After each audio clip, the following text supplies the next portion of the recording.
శ్రమలే శరణం, మరణమే మహిమకరం. Praise the lord, praise the lord, praise the Lord. Kristu ప్రభునందు ప్రియమైన సహోదరి సహోదరులారా, ఈరోజు మనము శ్రమల ఆదివారము, మన మామూలుగా మ్రాణికొమ్మల ఆదివారము, ఇంకా సింపుల్గా ఇంకా సులభంగా మట్టల ఆదివారం అని చాలా తేలిగ్గా చెప్పేస్తాం. కానీ ఈ మట్టల ఆదివారము లేకుంటే మ్రాణికొమ్మల ఆదివారము ఒక బాహ్యమైనటువంటి కార్యం మాత్రమే. ఊరేగింపుగా ప్రభువుని మనము హోసాన కీర్తనలతో కీర్తించుకుంటూ లోనికి రావడం వరకే. లోనికి వచ్చిన తర్వాత అది కాదు, శ్రమల ఆదివారము అంటే శ్రమలను స్మరించాలి, ప్రభు యొక్క శ్రమలలో పాల్పంచుకోవాలి, ప్రభుని ఆలోచనలలో పాల్పంచుకోవాలి, ప్రభుని సంకల్పంలో పాల్పంచుకోవాలి. ఎంత దృఢముగా ప్రభువు శిలువ వైపు పయనిస్తున్నాడో మనం గ్రహించాలి.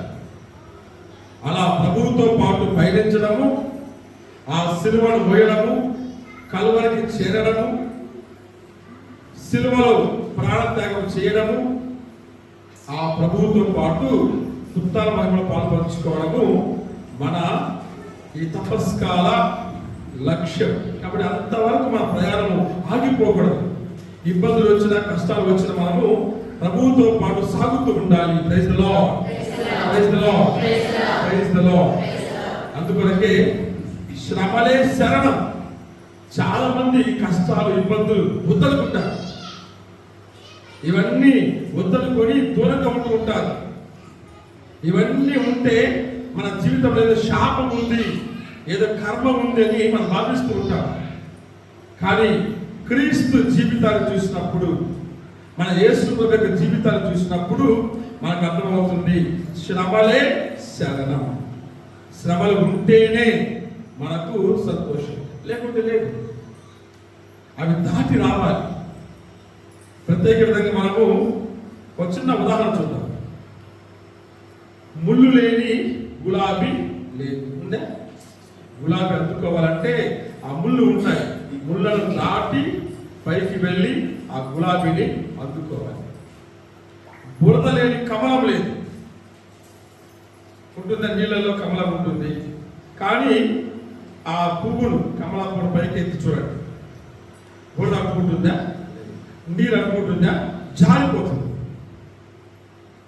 ఆ బురదను దాటి, మట్టిని దాటి, మలినాన్ని దాటి, పాపాన్ని దాటి, ఈ లోకాన్ని దాటి మనము అతీతంగా ఉన్నప్పుడే మన నిర్మలమైన జీవితము బయటపడుతుంది.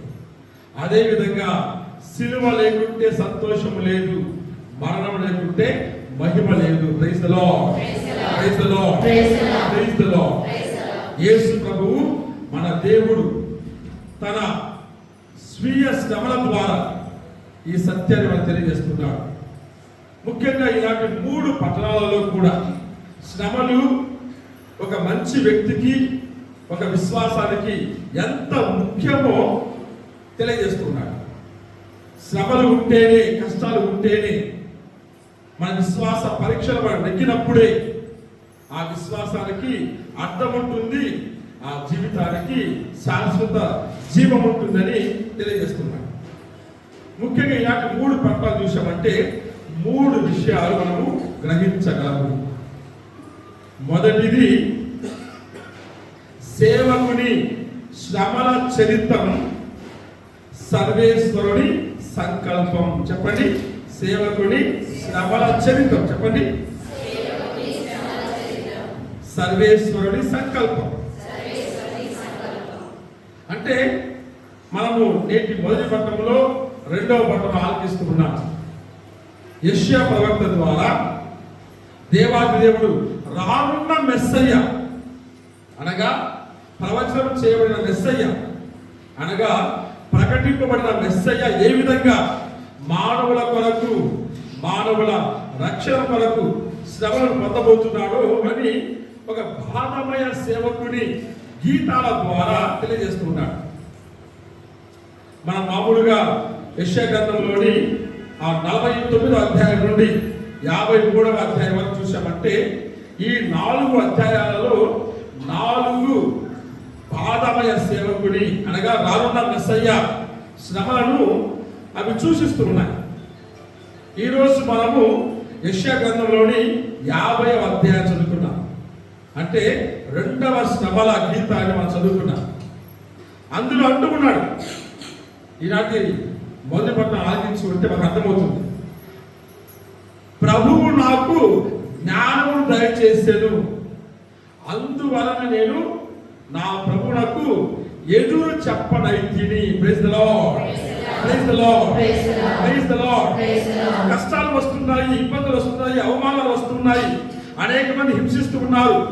అయినప్పటికీ కూడా ఆయన ప్రభు యొక్క జ్ఞానంతో నడిపించబడుతున్నారు.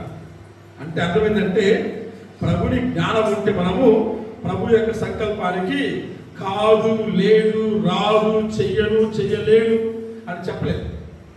ఎందుకంటే మనము ప్రభుని జ్ఞానముతో నింపబడి ఉన్నాము. ప్రభుని జ్ఞానము ఈ లోక జ్ఞానము కంటే గొప్పది. ప్రభుని సంకల్పము ఈ లోక శ్రమల కంటే గొప్పది. అందుకని ప్రభుని జ్ఞానముతో నడిపించబడినప్పుడు మనకు అసలైనటువంటి అర్థము మనకు తెలుస్తుంది.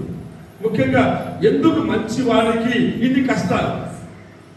మనం మామూలుగా మన భాషలో ఉంటాం కదా, పండ్లున్న చెట్టుకే ఏమంటారు, రాళ్ళ దెబ్బలు. ఇన్ని ఎక్కువ మంచి పనులు ఉంటే అన్ని శ్రమలు, అన్ని కష్టాలు, అన్ని రాళ్ళ దెబ్బలు. బాధమయ సేవకుడు అనగా యేసు ప్రభు జీవితంలో కూడా ఇదే జరిగింది.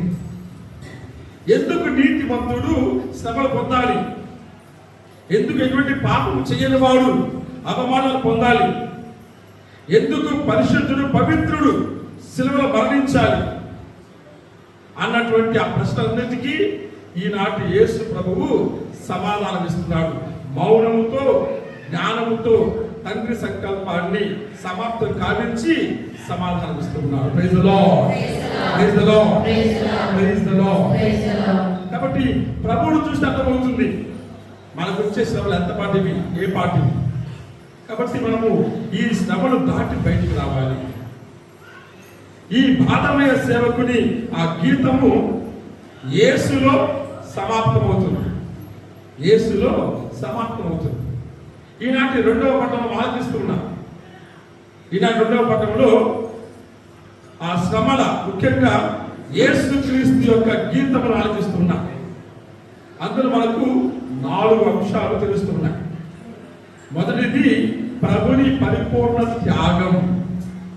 ఆయన ఎల్లప్పుడూ దేవుడై ఉండి కూడా దేవుడితో తనకి సమానత్వం పట్టుకొని గడిపలేదు. నేను కూడా దేవుణ్ణే కదా, తండ్రి నేనెందుకు వెళ్ళాలి ఈ లోకానికి, నువ్వు పెద్దవాడవు, అన్ని తెలిసిన వాడవు, నీవు వెళ్ళు అని తండ్రితో గొడవ పెట్టుకోలేదు.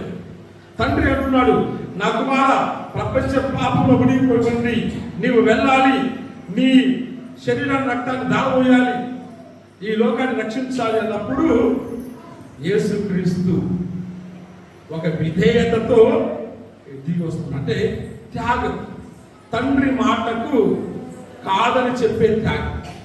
అటువంటి త్యాగం ఉన్నప్పుడు పిల్లారా మనం కూడా ఆ శ్రమలను అనుభవించగలము. రెండవది వినయం.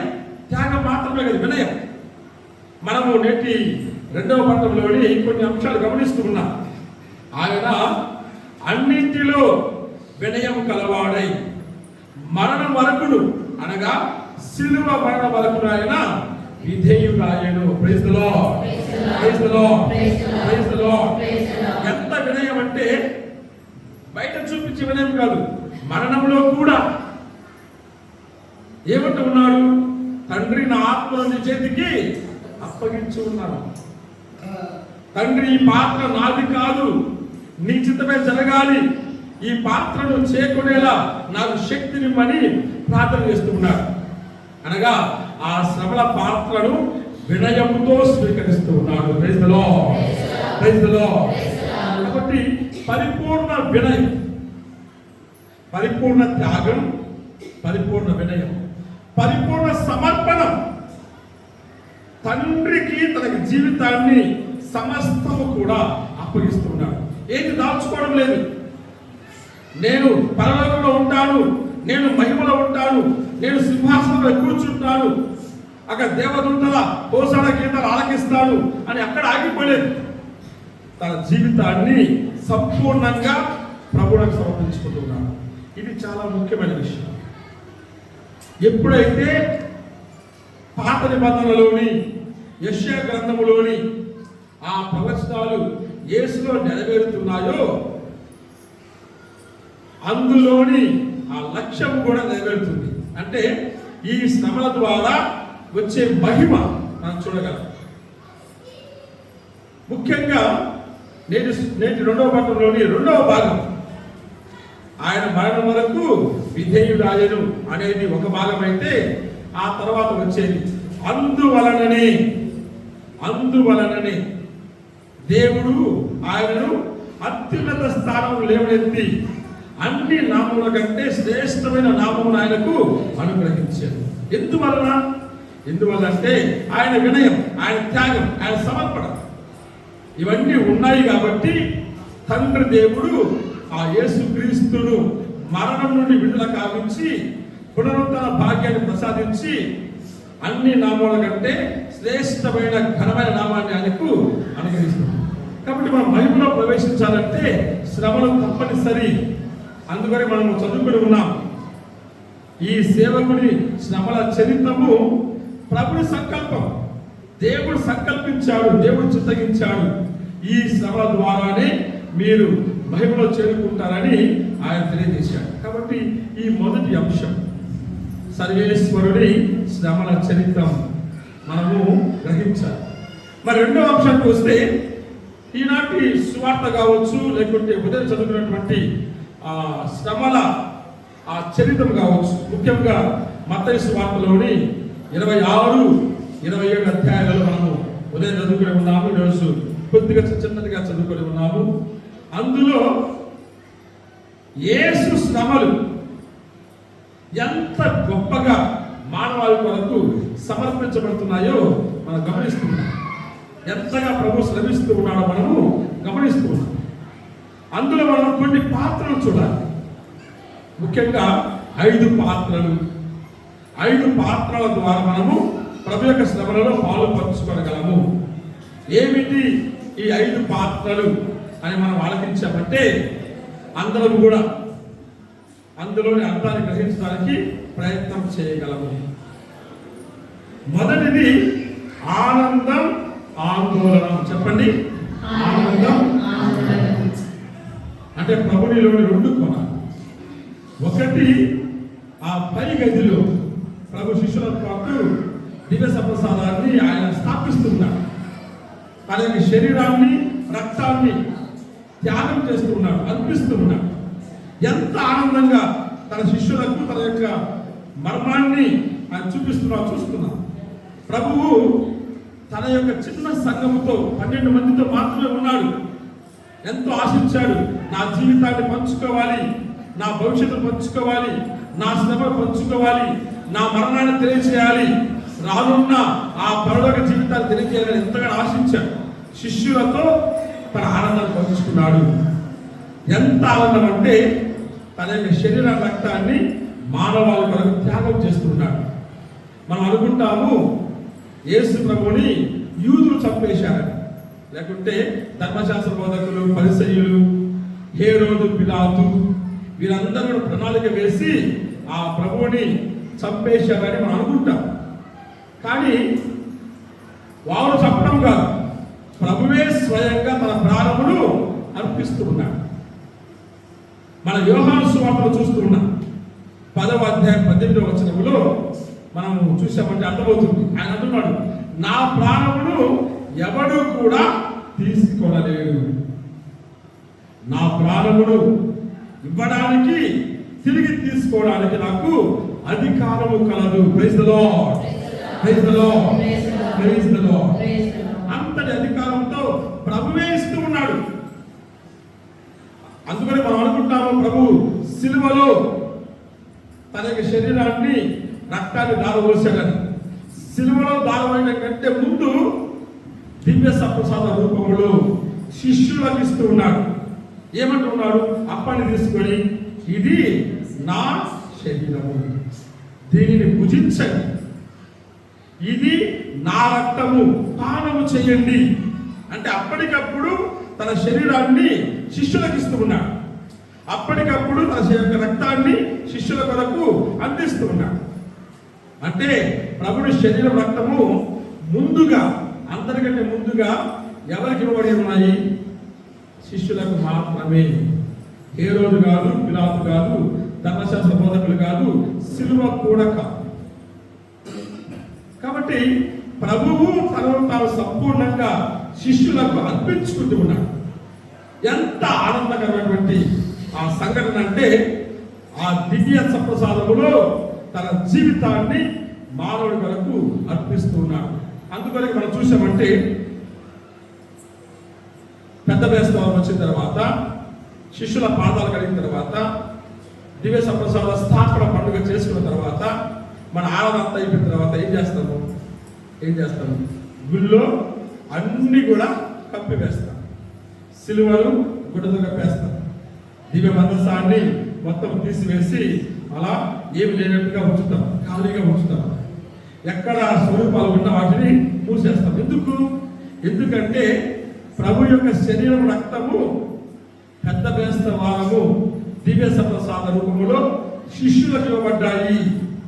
సిలువలో కేవలము శారీరకంగా, చారిత్రాత్మకంగా తనను తాను సమర్పించుకుంటున్నాడు, కానీ ఆధ్యాత్మికంగా అగోచరముగా తనను తాను శిష్యులకు అప్పగించుకుంటున్నాడు. ఇది ఆనంద సంఘటన ఒకవైపు, మరోవైపు ఆవేదన. అది అయిన తర్వాత ప్రభు ఎక్కడ వెళ్తున్నాడు? ఒలీవు తోటకు, అనగా గెత్సేమనే తోటకు వెళ్తున్నాడు. అక్కడ ఏం చేస్తున్నాడు? నిద్రపోతున్నాడా? ప్రార్థన చేస్తున్నాడు. శిష్యులను కూడా నా కోసం ప్రార్థన చేయండి, మేలుకొని ఉండండి, జాగరణ చేయండి అని వారిని హెచ్చరిస్తూ వెళ్ళి ప్రార్థన చేస్తూ ఉన్నాడు. ఆ ప్రార్థనలో మనము చూస్తున్నాం ఎంతగా ఆవేదన పరిశుద్ధ గ్రంథంలో మనం ఆలకిస్తున్నాము. ఆయన రక్తము చెమట రూపంలో బయటకు వచ్చిందని, అంటే ఎంతగా ఆత్మ కృంగిపోతుందో, ఆవేదన పడుతుందో. ప్రభువా, ఇన్ని శ్రమలను భరించాలా, కానీ సిద్ధంగా ఉన్నాను. ఇంత ఆవేదన. కాబట్టి ఒకవైపు ఆనందము, మరొక వైపు ఆవేదన. ఈ రెండింటిలో మనం ఎక్కడ ఉన్నామో తెలుసుకోవాలి. ప్రభుతో పాటు దివ్య సప్రసాదంలో ఉండి ఆ ప్రభువు స్వీకరిస్తూ ఉన్నావా? గెత్సేమనే తోటకు వెళ్ళి ప్రభుతో పాటు ఉంటున్నాం, కానీ ప్రాపంచిక మత్తులో నిద్రపోతున్నామా? ఎటువంటి జీవితాన్ని మనం బ్రతికిస్తున్నామో తెలుసుకోవాలి. కాబట్టి ఆనందము, ఆవేదన. రెండవది మనం తెలుసుకునేది నేటి సువార్త నుండి ఆత్మావలోకనం, ఆత్మన్యూన్యతాభావం. మనకు ఇద్దరు వ్యక్తులు కనిపిస్తున్నారు. ఒకటి పేతురు, రెండవది యూదా ఇస్కారియోతు. పేతురు ఒక చిన్న బాలిక అడుగుతుంది, నీవు ప్రభువుతో ఉన్నావు కదా అని. ఏమంటుంది? నేను ఆయనతో ఎప్పుడు లేను. తర్వాత ఇంకొక వ్యక్తి అడుగుతున్నాడు, నేను చూశాను, నువ్వు తోపులాగా ఉండగా చూశాను. అయ్యా, ఆయన ఎవరో నాకు తెలియదు. మళ్ళీ ఇంకో బాలిక అడుగుతుంది మూడోసారి. ఏమంటాడు? ఆయన నేను ఎరుగనే. Praise the lord, praise the lord, praise the Lord. 3 సార్లు, 3 సంవత్సరాలుగా అంత స్నేహాన్ని పంచినటువంటి ఆ యేసునకు ద్రోహం చేస్తున్నాడు. నాకు తెలియదంటూ ఉన్నాడు, అంత బొక్కుతూ ఉన్నాడు. అటువంటి పేతురు ఒకవైపు, మరోవైపు యూదా ఇస్కారియోతు. మత్తయి సువార్తలో ఆ 26వ అధ్యాయంలో 14 చదివామంటే మొదట్లోనే ఉంటుంది. మొదట్లోనే ఇదిగో మనిషి కుమారుడు మరణించాలి, తప్పదు, కానీ ఆయన మరణానికి కారణమైనటువంటి ఆ వ్యక్తి జన్మింపకుండా మేలు, అతడు పుట్టకుండా బాగుండేది అంటే యూదా ఇస్కారియోతు గురించి ప్రభు ముందుగా అంటూ ఉన్నాడు. ఆ తర్వాత ఏమవుతుంది? అతను వస్తాడు, వచ్చి బోధకుడా, గురువాని ముద్దు పెట్టుకుంటాడు. ముద్దు పెట్టుకొని అప్పగిస్తాడు. ఇదిగో ఈయన యేసు, బంధించండి. యేసు ఏమంటున్నాడు? స్నేహితుడా అంటే అతను ఎంత ద్రోహం చేసినా, ఎంత నమ్మక ద్రోహం చేసినా ప్రభు స్నేహాన్ని కోల్పోవడం లేదు. నా స్నేహితుడు అని పిలుస్తున్నాడు, నా స్నేహితుడు అంటూ ఉన్నాడు. వచ్చిన పని కానీళ్ళు. ఈ ఇద్దరు వ్యక్తులు కూడా ప్రభువుకు ద్రోహం చేశారు. పేతురు బొంకి, యూదా ఇస్కరియోతు పట్టించి ఇద్దరు కూడా ప్రభువుకు ద్రోహం చేశారు. కానీ వారి యొక్క మామూలు మనస్సు మనకు ఒక ఆధారం కావాలి.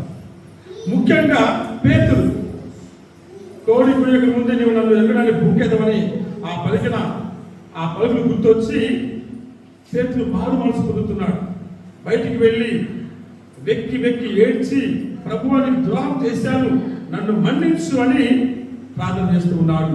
మారు మనసుతో తిరిగి ప్రభు చెంతకు ఆత్మావలోకనం అంటే తన ఆత్మలకు తిరిగి చూస్తున్నాడు. ఎంతగా నేను దేవునికి ద్రోహం చేశాను, ఎంతగా అబద్ధమాడాను, ఎంతగా చిన్న పాప కూడా భయపడి ప్రభువు నిరాకరించాను అని ఆత్మలో పరిశీలన చేసుకొని మామూలు మనసుతో బయటకు వస్తున్నాడు. యూదా ఇస్కరియోతు ఏం చేశాడు?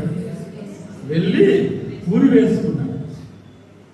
ఎందుకంటే నా పాపానికి ఇక విరుగుడు లేదని భావించాడు. ప్రభు మీద పరిపూర్ణ విశ్వాసం లేదు. నేను వెళ్తే చాలు, ప్రభు నన్ను స్వీకరిస్తాడు, నన్ను మన్నిస్తాడు, క్షమిస్తాడు, తన శిష్యులను ఒకరిగా ఉంచుకుంటాడు, ఆ ప్రభువుల క్షమాపణ కలదు, రక్షణ కలదు అన్నటువంటి ఆ విశ్వాసం లేదు.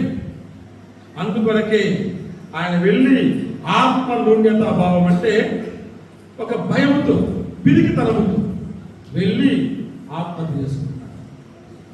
నీవు నేను ఎలా ఉన్నాము? పేతురులా పాపం చేసినా సరే తిరిగి వస్తూ ఉన్నావా, లేకుంటే దేవుడికి దూరంగా వెళ్ళిపోతూ ఉన్నామా? ఏ స్థితిలో ఉన్నామో మనం ఈరోజు గ్రహించాలి. మరి మూడవ ఆమోదం అబద్ధం. చెప్పండి, ఏం ఆమోదం, ఏం అబద్ధం? మనం ఇప్పుడు తీర్పు ఆ ప్రాంగణంలో ఉన్నాం. పిలాతు తీర్పు తీర్చడానికి సిద్ధంగా ఉన్నాడు. ఇంతలోపు తన భార్య వస్తుంది. వచ్చేమంటుంది, ఇదిగో రాత్రి నాకు కల వచ్చింది, ఆ కలలో నేను యేసు నీతిమంతుడిగా చూశాను, ఆయన మంచివాడు, ఆయనలో ఏ పాపం లేదు, ఎటువంటి ద్రోహం చేయలేదు, దైవ దోషం అలా అసలు చేయలేదు, లేనిపోయి నిందలు మోపారు, పట్టించారు, నీవు మాత్రం అతని విషయంలో ఏ జోక్యం చేసుకోవద్దు అని ఆ విశ్వాసాన్ని ఆమోదిస్తుంది. అది ఒకవైపు. మరోవైపు అబద్ధం. ఎందుకంటే ఆ పెద్దలు ధర్మశాస్త్ర బోధకులు ఏమంటూ ఉన్నారు? ప్రజలు, ఇదిగో పిలాతు అంటూ ఉన్నాడు, నేను ఎవరిని విడుదల చేయాలి? అబద్ధ సాక్ష్యము, మాకు యేసు వద్దు, బరబ్బను విడుదల చేయండి, యేసు వద్దు అని ప్రజలు ఈ ధర్మశాస్త్ర బోధ రెచ్చగొడుతుంటే ప్రజలు కూడా వారి ఆలోచనలు పడిపోయి అబద్ధ సాక్ష్యం ద్వారా ప్రభువును పట్టిస్తూ ఉన్నారు. కాబట్టి ఒకవైపు ఆమోదం నీతిమంతుడని, ఒకవైపు అబద్ధం దైవద్రోహి అని. ఈరోజు నీవు నేను ఎటువంటి స్థితిలో ఉన్నామో ఆలోచించుకోవాలి. నీతిమంతుడు మా ప్రభువని నమ్ముకొని ఇక్కడికి వచ్చి ఆ ప్రభు యొక్క శ్రమలలో పాల్పంచుకొని ఆ సంతోషాన్ని పొందుతూ ఉన్నామా? లేకుంటే ప్రభు వల్ల పెద్ద ప్రయోజనం లేదు, ఎంత ప్రార్థన చేసినా మనం ఆలకించడం లేదు, ఆయన వల్ల నా ఇంట్లో ఏ కోరికలు తీరడం లేదు, గుడికి వచ్చినా సరే వ్యర్థమే, నా ప్రార్థన వ్యర్థమే అని భావించి దేవునికి దూరంగా వెళ్ళిపోతూ అబద్ధికులుగా పనిచేస్తున్నామా? ఎటువంటి జీవితాన్ని మనం ఈరోజు కోరుకుంటున్నామో ధ్యానించాలి. ఈ మూడు, మొదటిది గుర్తుందా? ఆనందం, ఆవేదన, పైగది గెత్సేమని తోట. రెండవది ఆత్మావలోకనం, ఆత్మన్యూనత భావం, పేతురు, యూదా ఇస్కరియోతు. మూడవది ఆమోదం, అబద్ధం, పిలాతుని భార్య, పెద్దలు, ధర్మశాస్త్ర బోధకులు. మరి నాలుగవది ఇంకా ముఖ్యమైనది, అధికారం, అసహాయం. చెప్పండి, అధికారం అంటే ఇంత చెప్పినా సరే అధికార దుర్వినియోగంతో ప్రభువుని ఎంతగా వారు బంధిస్తున్నారో చూస్తున్నాం. పిలాతు ఏదో ఒక రూపంలో తప్పించాలని చూశాడు. కానీ ఈ రాజకీయ కుట్ర, నీవు పిలాతు ఇదిగో ఆయన తప్పిస్తే ఏమవుతుంది, మేము హేరోదుకి చెప్తాము, హేరోదు అప్పుడు నిన్ను శిక్షిస్తాడు, నా స్నేహాన్ని కోల్పోతావు, నీకు ఈ రాజరికం ఉండదు, ఈ పదవి ఉండదు, కాబట్టి చూసుకొని తీర్పు ఇవ్వు అని పిలాతును రాజకీయంగా ఇబ్బంది పెట్టేస్తారు. అంటే అధికారం ఉంటుంది, అధికారం అందుకనికే పిలాతు అంటాడు, నాకు నిన్ను విడుదల చేసే అధికారం ఉంది, ఏం మాట్లాడవా అంటాడు. అప్పుడు ఏసేమంటాడు, ఈ అధికారము ఈ లోకం నుండి వచ్చింది కాదు, ఈ అధికారము పరలోకం నుండి వచ్చింది. కాబట్టి ఒకవైపు అధికారము ఆయన ఇబ్బంది పెడుతుంటే, మరొక వైపు యేసు మాత్రం నిస్సహాయంగా అసహాయంగా ఆగిపోతున్నాడు. ముఖ్యంగా గొల్గోతాలు, ఆ కల్వరిలో ఎంతమంది ఆయన నిందిస్తూ ఉన్నారు, ఎంతమంది దూషిస్తూ ఉన్నారు, ఎంతమంది నెడుతూ ఉన్నారు, కొరడాలతో కొట్టి భూమి వేసి హేళన చేస్తూ ఉన్నారు. ప్రభు ఏమీ మాట్లాడలేదు, అనవలేదు, కేకలు పెట్టలేదు, దేవుని నిందించలేదు, వారిని కూడా తిట్టలేదు, మౌనంగా అన్ని కూడా భరించాడు. Praise the lord, praise the lord, praise the lord. అంటే తన యొక్క అసహాయతలో సమస్తాన్ని ఆ తండ్రి దేవుడు కనిపిస్తున్నాడు. ఒకవైపు మానవ అధికార దుర్వినియోగం, రెండో వైపు తండ్రి సంకల్ప బలం. ఈ రెండింటి మధ్యలో ఘర్షణ జరుగుతుంది. ఇప్పుడు మనం ఎక్కడ ఉన్నామో ఆలోచించుకోవాలి. పిలాతు ప్రాంగణంలో ఉన్నామా, లేకుంటే కల్వరి కొండ మీద ఉన్నామా? పిలాతు ప్రాంగణంలో అధికారం ఉంది, కల్వరి కొండ మీద అసహాయత మౌనం ఉంది. ఎక్కడ ఉన్నామో ఆలోచించుకోవాలి. మరి చివరిది ఐదవది యేసు ప్రభువునకు ఇరువైపుల ఇద్దరు దొంగలు సిలువలో పడ్డారు. కుడివైపు ఒక దొంగ, ఎడవైపు ఒక దొంగ. ఒకరిది ఆత్మ సమర్పణం, రెండవది అవిశ్వాసం. ఎడవైపు దొంగ ఏమంటాడు, అయ్యా నువ్వు నిజంగా దేవుని కుమారుడు అయితే దిగిరా, నీవు రక్షించుకో, మేము కూడా కష్టాలు ఉన్నాం, మమ్మల్ని కూడా రక్షించు అంటాడు. కుడివైపులో ఏమంటాడు, అలా పలకవద్దు, మనం నిజంగా చేసిన పాపాలకి శిక్ష అనుభవిస్తూ ఉన్నాము, కానీ నా యేసు ఎటువంటి పాపం చేయలేదు, ఎటువంటి నేరము చేయలేదు, అతడు అన్యాయంగా ఈ శిక్ష అనుభవిస్తున్నాడు, అలా మాట్లాడవద్దు అని ప్రభువును చూచి తన జీవితాన్ని సమర్పిస్తున్నాడు. ఏమంటూ ఉన్నాడు, యేసు నీవు నీ రాజ్యంలో ప్రవేశించినప్పుడు నన్ను జ్ఞాపకం ఉంచుకో. అప్పుడు ప్రభు అంటాడు, ఏమంటాడు, నేడే నీవు నాతో పాటు పరదైసులో ఉంటావు. Praise the lord, praise the lord, praise the lord. మనం అవిశ్వాసంలో ఉంటూ ఉన్నామా, ప్రభువును దూషిస్తూ ఉన్నామా, ప్రభువును నిందిస్తూ ఉన్నామా, ప్రభువును అగౌరవపరుస్తూ ఉన్నామా, ప్రభువును నిరాకరిస్తూ ఉన్నామా, ఆయన దేవాలయాన్ని విస్మరిస్తూ ఉన్నామా, గుడికి రాకుండా దేవుని మీద హేళన చేస్తూ ఉన్నామా, ఎటువంటి జీవితాన్ని జీవిస్తూ ఉన్నాం, లేదా ప్రభువుని విశ్వాసం ఉంచి మంచి దొంగ వలె మన జీవితాన్ని అప్పుడు సమర్పించుకుంటూ ఉన్నామా, ఆ ప్రభుని కృపలో శక్తిలో బలంలో ఎదగడానికి ప్రయత్నం చేస్తున్నామా, ఎటువంటి జీవితాన్ని మనం జీవిస్తున్నాం. కాబట్టి ఈ రెండవ అంశములో యేసుక్రీస్తు శ్రమల చరిత్రలో మనము ఈ 5 చూస్తున్నాం. 5 కూడా 5 మార్గాలు, ఏమైనా ఏ మార్గంలో మనం ఉండొచ్చు, మన ఇష్టం అది. ప్రభు ఎప్పుడు నిర్బంధించలేదు, కానీ 2 మార్గాలు చూపిస్తున్నాడు. ఎక్కడ ఉంటావు, ఎలా ఉంటావు, ఈ శ్రమల కాలంలో నాతో ఉంటావా చివరి వరకు అలా ఉంటేనే దేవుని రాజ్యము. అందుకని మరొక చోట చూస్తున్నాం, మత్తయి సువార్త 10వ అధ్యాయం 22వ వచనములో ఒక వాక్యం కనిపిస్తుంది, నా నామము నిమిత్తము అందరూ మిమ్ము ద్వేషింతురు, కానీ చివరి వరకు సహించి గెలిచిన వాడే నా రాజ్యమునకు యోగ్యుడు, రక్షింపబడును. Praise the lord, praise the lord, praise the Lord. రక్షణ కావాలంటే మనము ప్రభువుతో పాటు చివరి వరకు ఉండాలి. 40 రోజుల ఉపవాస ప్రార్థనలో 30 రోజులు కాదు, 40 రోజులు ఉండాలి. 40 రోజులు ప్రభువుతో ఉండాలి. అప్పుడే మనము ప్రభువును పొందగలం. మరి చివరిదిగా సిలువయే శరణం, సిలువయే సందేశం. ఆ సిలువను విశ్వసించాలి, ఆ సిలువను మోయాలి, నిరాకరించకుండా ఆ సిలువను మోయాలి. యేసు ప్రభువు ఆ సిలువను మోసాడు, తన ప్రాణాన్ని ఆ సిలువలో అర్పించాడు. అందువరకే మన సిలువలు బాగుంటాయి. ఈ సిలువ చూడండి బాగుంది. సిలువ ఉంది, అందులో యేసు ఉన్నాడు. కొన్ని చోట్ల సిలువ మాత్రం ఉంటుంది, యేసు ఉన్నాడు. ఎక్కడ వెళ్ళిపోయాడు, కనిపించదు. యేసు లేని సిలువకు అర్థం లేదు. సిలువ లేని క్రీస్తు అర్థం కాడు. Praise the lord, praise the lord, praise the lord. అంటే క్రీస్తునకు సిలువకు మధ్య అంత అవినాభావ సంబంధం ఉంది. అందువరకే రెండు ఉండాలి. క్రీస్తు ఉండాలి, ఆ క్రీస్తు సిలువలో ఉండాలి.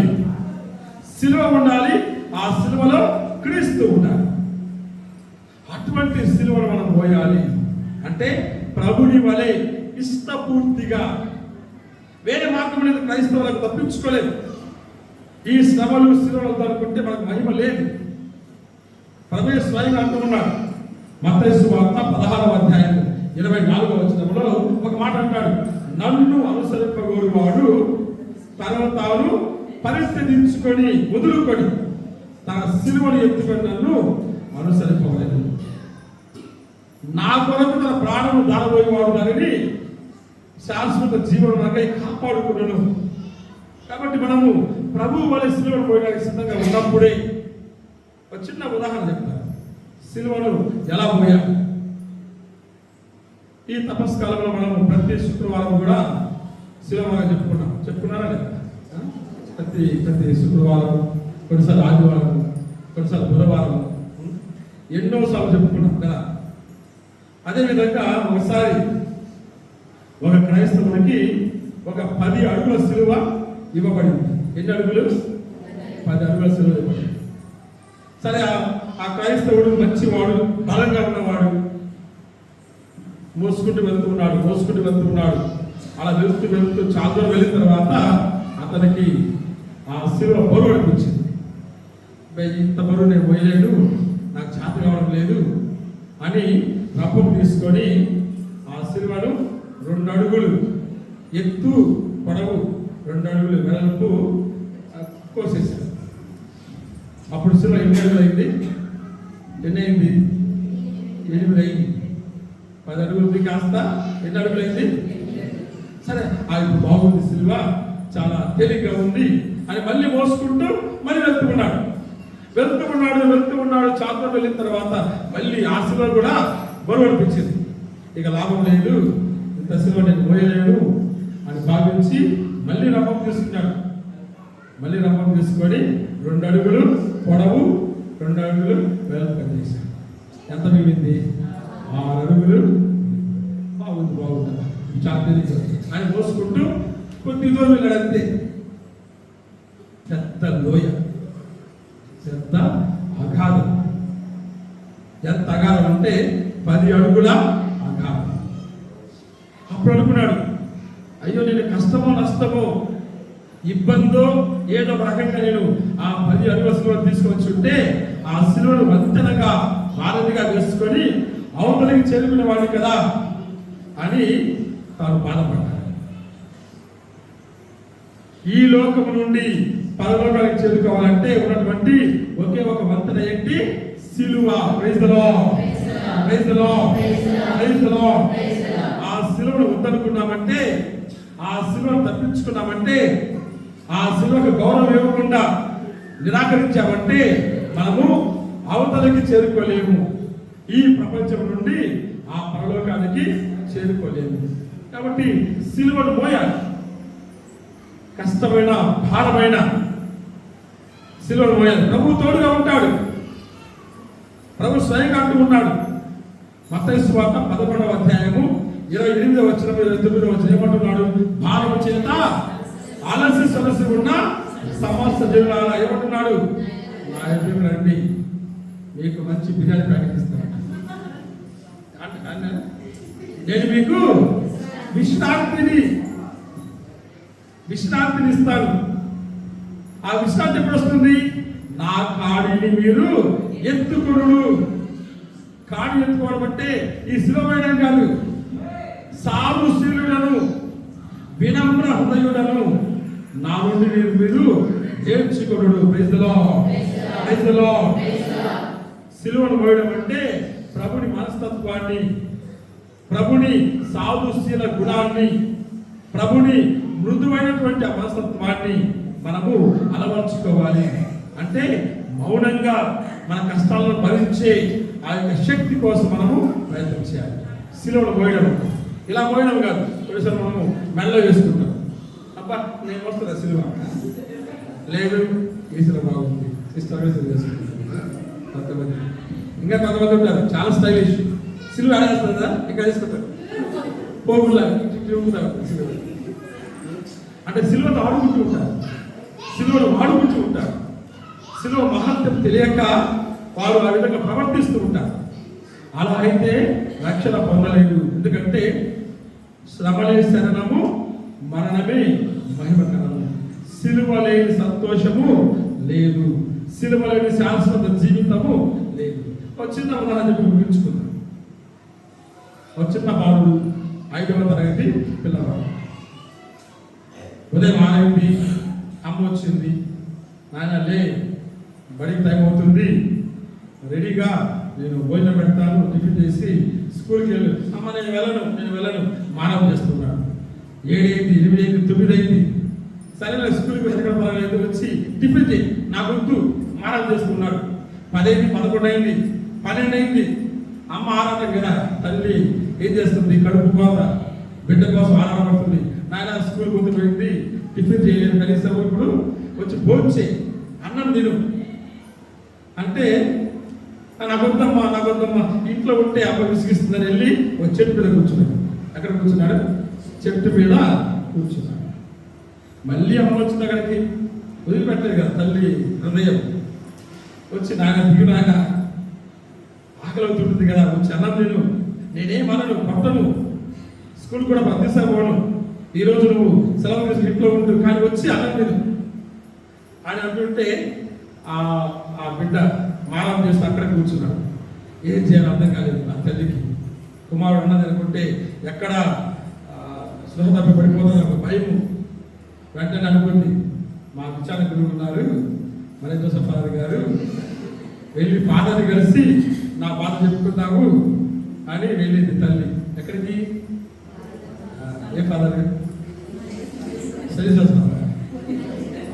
వెళ్ళి, స్వామి నా కుమారుడు ఉదయం చేయడం లేదు, వాళ్ళు చేస్తున్నాడు, పాఠం చేస్తున్నాడు, నువ్వు వచ్చి ఒక మాట చెప్పు, మా వాడు అన్నం తింటాడు, అది చాలు నాకంటే. గురువుడు మంచివాడు కదా, ఫాదర్ మంచివాడు అంటే నా అలా అని వచ్చాడు. ఎక్కడ అబ్బాయి అదివస్తాడు, చెట్టు మీద కూర్చున్నాడు. నువ్వు ఇక్కడే ఉండు, వెళ్ళి మాట్లాడొస్తానికి వెళ్తాడు. వెళ్ళి ఆ బాబుని చూస్తాడు. బాబుని చూసి శిలా గుర్తు అంతే. తప్పడమందికి వస్తాడు. తప్పడమందికి వచ్చి అమ్మ ఆకలిగా ఉంది అన్నం పెట్టు, ఉదయం నుంచి ఆకలిగా ఉంది అన్నం పెట్టు. అరే ఉదయం నుంచి నేను ఒత్తుకుంటూ అన్నం తినలేదు. ఫాదర్ వచ్చి ఒక్క మాట చెప్పాడు, సెలవు గుర్తు వేశాడు, నువ్వు మారిపోయావు అంటే సెలవు గుర్తు కదమ్మా, దిగిరా లేకపోతే నరికేస్తానన్నాడు. అందుకే భయపడి దిగి వచ్చాడు. అంటే శిలువ మహత్యం అది కొంచెం నవ్వుకోవడానికి కూడా శిలువలోని మహత్యాన్ని మనం గమనించుకుంటే ఆ శిలువను పోయాలి. కాబట్టి శిలువను అంగీకరించాలి, ఆ శిలువను ఎంతో ఆనందంతో పోయాలి, ఆ శిలువలో మన జీవితాన్ని త్యాగం చేయాలి. అప్పుడే మనకు ఆ రక్షణ లభిస్తుంది. Praise the lord, praise the lord, praise the lord. కాబట్టి మనము ఈ లోక ఆశలలో, ఈ లోక కోరికలలో, ఈ లోక వ్యామోహములు, ఈ లోక ప్రలోభాలలో పడిపోయి సిలువను మనం పక్కన ఎక్కేస్తుంటాం. పౌలు అంటాడు, అవిశ్వాసులకు సిలువ ఒక ఆటంకం. అదే గ్రీకులకైతే సిలువ అజ్ఞానం, వాళ్ళకి అర్థం కాదు.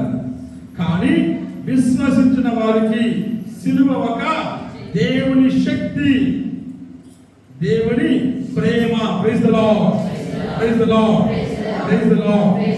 కాబట్టి అటువంటి శక్తిని పొందాలంటే, అటువంటి ప్రేమలో మనం జీవించాలంటే సిలువను తీసుకోవాలి. కష్టాలు వస్తూ ఉంటాయి, అన్ని కుటుంబాలలో కష్టాలు ఉంటాయి, ప్రతి మానవుడి జీవితంలో కష్టాలు ఉంటాయి. అవన్నీ ఉన్నాయని మన జీవితాన్ని వ్యర్థం చేసుకోకూడదు. అవన్నీ శ్రమలు, అవన్నీ సిలువలు, అవన్నీ శోధనలు, అవన్నీ పరీక్షలు. వీటన్నిటి తర్వాత నాకు శాశ్వత జీవితం ఉంది అని గ్రహించినప్పుడు మనం వాటిని జయించగలము. కాబట్టి అంతటి ఘనమైనటువంటి పరలోక జీవితం దయచేయమని ప్రార్థన చేసుకుందాం. అవిశ్వాసంలో పడిపోకుండా మనల్ని కాపాడమని ప్రార్థన చేసుకుందాం. అంత లేచి నిలబడి ఈ పరిశుద్ధ జీవితం, ఈ పరిశుద్ధ వారంలో గొప్పగా జీవించబడి పరిశుద్ధ జీవితం పరిచయ పాడుకుంటూ ఆ ప్రభుత్వం తీసుకుందాం. నా తర్వాత వాళ్ళని పరిశుద్ధ జీవితం జీవింపాడు, పరిశుద్ధ జీవితం నా శక్తి నాకు సరిపోలేదే, నా శక్తి నాకు సరిపోలేదే, మళ్ళీ పడిపోకుండా మళ్ళీ పడిపోకుండా నీ ఆత్మతో ఆదుకో యేసునాథా, నీ ఆత్మతో ఆదుకో యేసునాథా. పరిశుద్ధుడా పరిశుద్ధుడా పడు, పరిశుద్ధుడా పరిశుద్ధుడా పరిశుద్ధుడా పరిశుద్ధుడా పరిశుద్ధుడా పరిశుద్ధుడా పరిశుద్ధ నన్ను ఉంచుమా, పరిశుద్ధ నదిలో నన్ను ఉంచుమా, పరిశుద్ధ రక్తముతో నన్ను కడుగుమా, పరిశుద్ధ రక్తముతో నన్ను కడుగుమా, పరిశుద్ధ జీవితం జీవింపా, పరిశుద్ధ జీవితం జీవింపా, నా శక్తి నాకు సరిపోలేదే, నా శక్తి నాకు సరిపోలేదే, సరిపోలేదే. సరిపోలేదే, లోక సంపాద నీవచ్చి ఉండునా,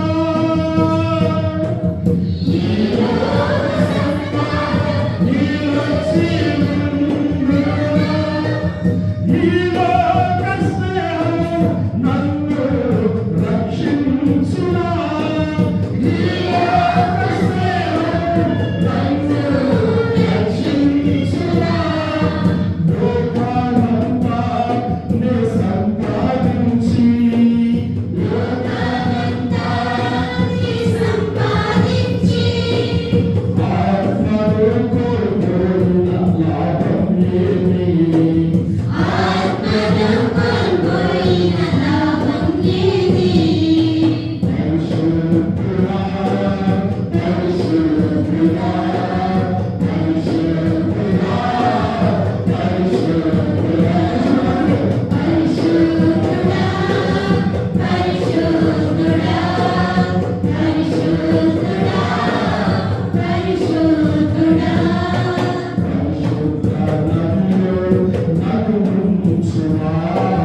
పరిశుద్ధ నదిలో నన్ను ఉంచుమా,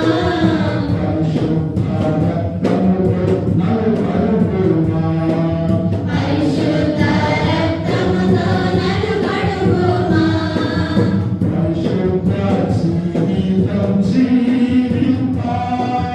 పరిశుద్ధ జీవితం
ఈరోజు వృద్ధులుగా ఉంటారు, రేపు విడిపోతారు. శాశ్వతం కాదు. ఈ లోక సంపద శాశ్వతం కాదు. ఈ లోక కీర్తి ఈరోజు అబ్బా నీవు గొప్పవాడి పొందుతారు, రేపు వచ్చి చెప్తారు. శాశ్వతం కాదు.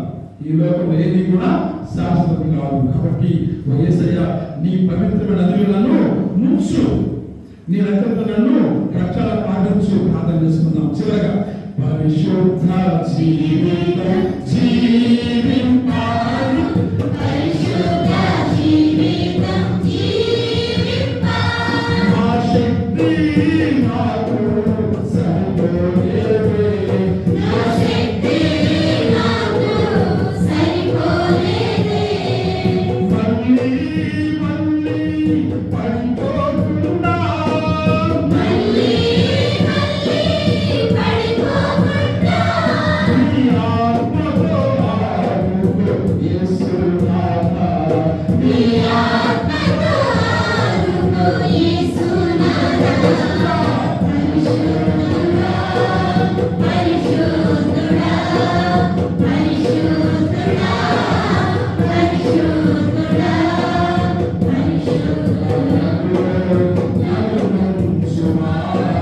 పరిశుద్ధ నదిలో నన్ను ముంచుమా. పరిశుద్ధ రక్తముతో నన్ను కడుగుమా. పరిశుద్ధ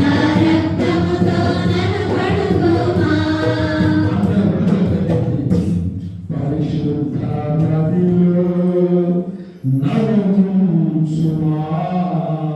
పరిశుద్ధ నదిలో